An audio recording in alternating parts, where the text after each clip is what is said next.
अस्सलाम वालेकुम दोस्तों अॼु तव्हांजे लाइ हिकिड़ी तमामु नायाब महफ़िल उस्ताद जलाल चंडी जी जग मशहूरु महफ़िल जेका उस्ताद जलाल चंडी मोरवे में कई। दोस्तों हीअ महफ़िल जेका आहे शमा कंपनी वॉल्यूम नंबर N15 जे नाले सां शाया कई हुई।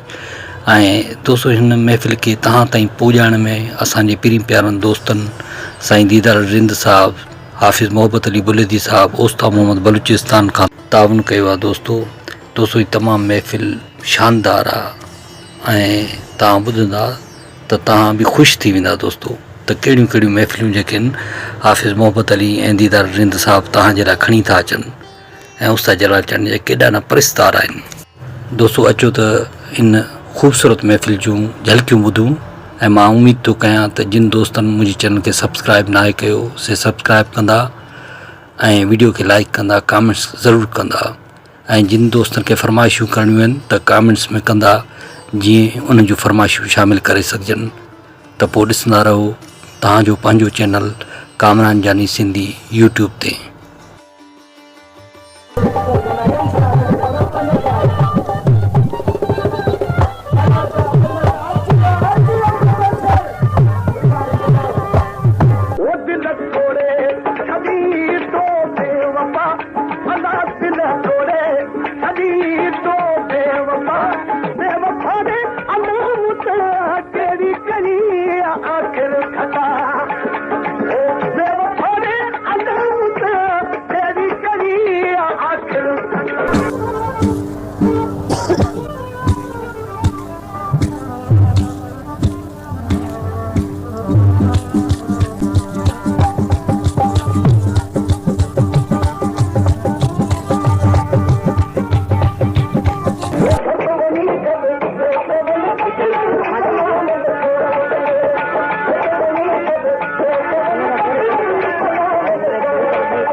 ठोकर बतूं जे